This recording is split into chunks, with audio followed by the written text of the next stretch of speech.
Oh. Ibon na kumakanta. Ibon na kumakanta. Ano? Igel? Ikaw? Ibon na kumakanta. 5.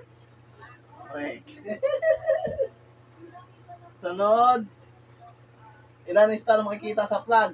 Ay, wala kita Ilan star makikita sa flag?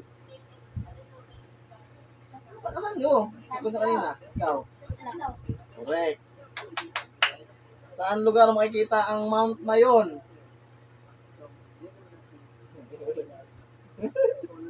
Sa Laguna. Laguna? Ano? Malapit na. Laguna? Kalanggayana. Ikaw, ano? Mount Mayon. Saan lugar sa Pilipinas makikita ang Mount Mayon? 5. Saan makikita? 4. 3. Davao? Mali. Mali. Sa Bicol? Oh. Sa stoplight, may green, orange, at red. Ano ang green? Sagot mo kanina, ano ang green? Ano ang green? Ha?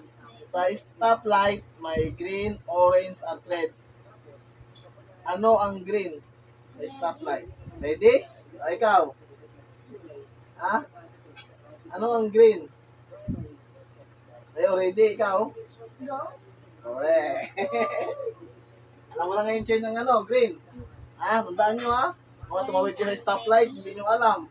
Ang prepare yung ano, orange, ang red, stop.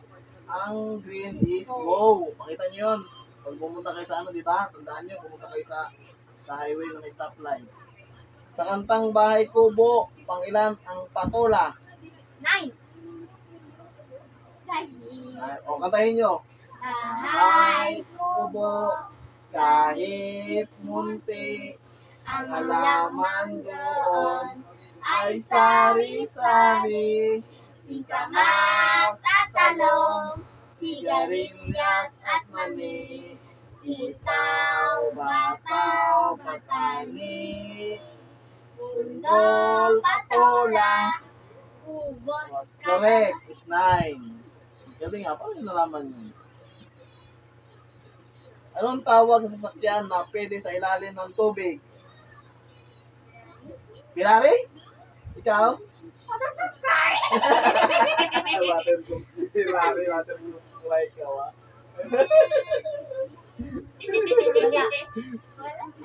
Oh, anong hayop ang pinakamabagal maglakad? Yung pinakamabagal maglakad? Bago. Bubong? Ikaw, ano? Bago. Wala. Wala. Bagong kayo kakain yun. Bago. Oh, sunod. Oh, last.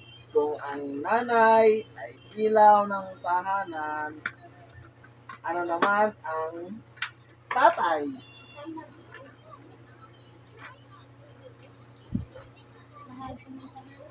Lakasan mo. Bahagi ng tahanan. Bitin yung tanong ha, kung ang nanay ay ilaw ng tahanan, ano naman ang tatay? Sabi sa school. Bahagi ng tahanan. Bahagi ng tahanan? Ikaw. Bahagi? Bahagi ng tahanan, hindi dito sa school nyo? Ano sabi yan? Nalagot kayo sa teacher nyo. Tandaan nyo ha? Kung ang nanay ay ilaw ng tahanan, ano naman ang tatay? Tatay is? Ano sabi mo? Bahagi, ikaw? Tandaan mo. Hindi, mali. Haligi. Ang tahanan. Alam nyo na ngayon? Oo. Ha? Kaya dapat mag-aral kayo ng maigi. Yan puro laro. Huwag lang puro laro, ha? Alam nyo na ngayon.